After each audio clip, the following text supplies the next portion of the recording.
I'm Carolyn Masser. I lived in Brook initially as a baby in Brook Station in a house which is now where the Brook Fire Department is.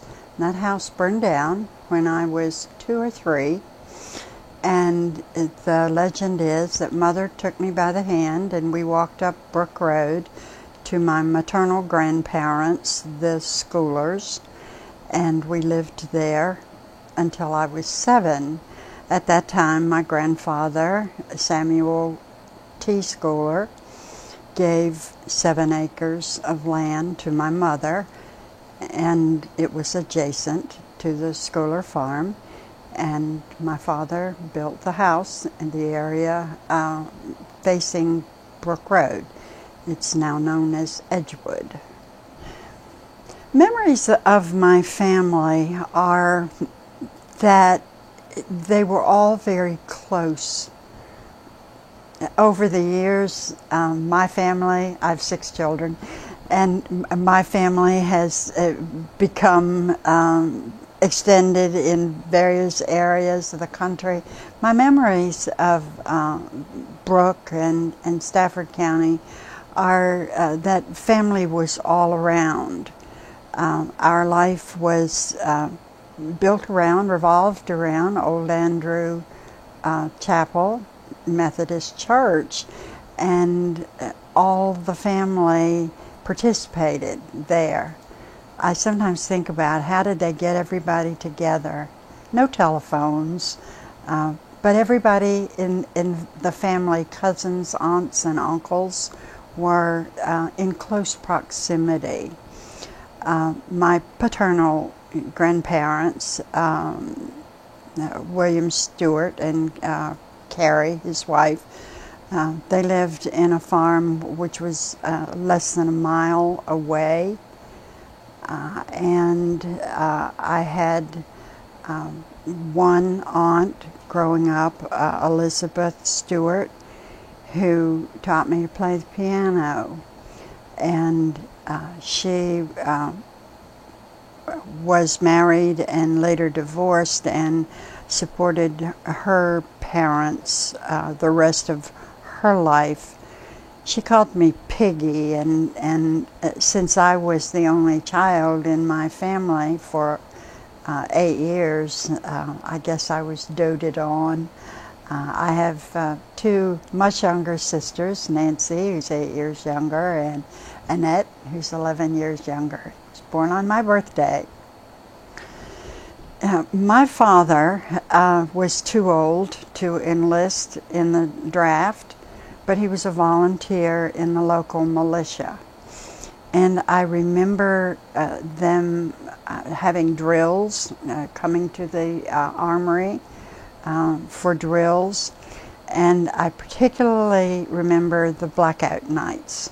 We would have to cover the windows and have no lights.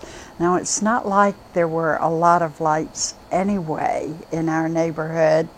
Until I was 7, we did not have electricity, and so we're talking about kerosene lamps.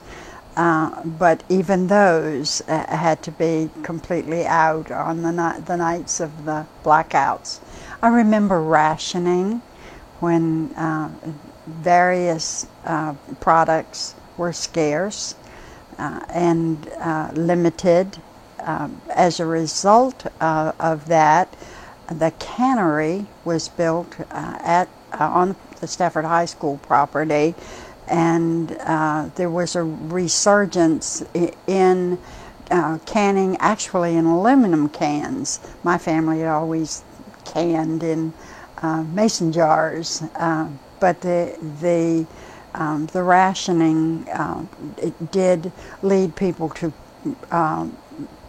have gardens that produced most of what they ate. And that's what I remember, is you got it out of the ground, off a tree, or picked berries off the side of the road, and slaughtered cows and hogs. Those were the sources of your food, and all of those were particularly emphasized during the period of the war. We did have a number of young men from our area who went into service, and I remember the first casualty from Brooke. That was Willard Watson, and the whole Brooke area mourned his death. Unlike now, it took a great deal of time for the news to come back about casualties of the war. There was also a great deal of emphasis in my church on prayer during wartime, and the house that I described to you that my father built for our family was ready for us to move into in the first week of December when the war started, and we were for the first time going to have electricity. The equipment for that was laying on the side of Brook Road, but it was frozen and could not be used even though it was already there. So getting electricity in 1941 was delayed because of the onset of the war. It was a time that I remember as a child, my family and older people being very concerned about the effects of the war.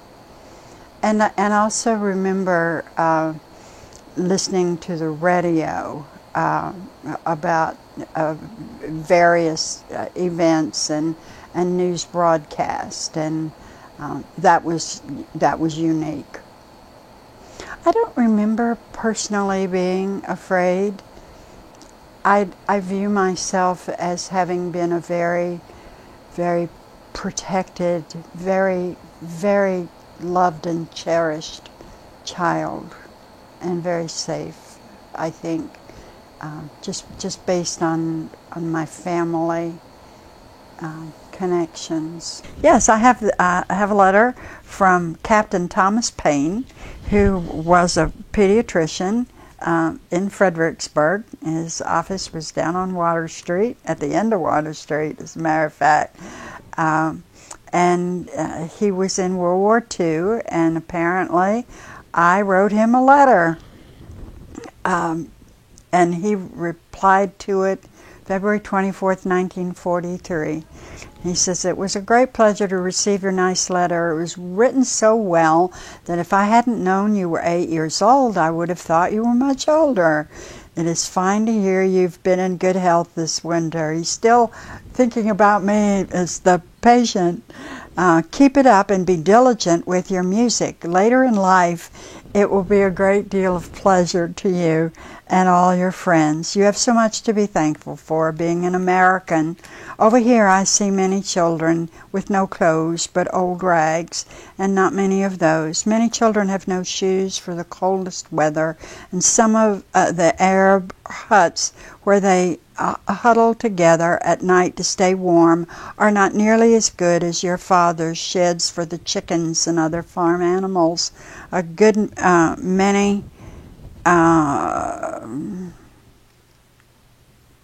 children of 12 years are not as well grown as 8-year-olds and children are there, and many of the sick are unable to obtain the simplest kinds of medicines because of the war, and also because there aren't any to be had. Be grateful for your nice home, and thank God you are an American. My congratulations to you on the new arrival in your home. Thank you for your letters with my best wishes." And as a post note, I will say that my sister Nancy was delivered by Dr. Payne's father, and the circumstances of that was the flood cut off access to Mary Washington Hospital. And Mother and Daddy made the decision to go home. I guess Mother was starting labor, and notified Dr. Payne. And Nancy was born in that flood, and Dr. Payne's daughter, Nancy Payne, accompanied him to the house, and that's where my sister Nancy got her name.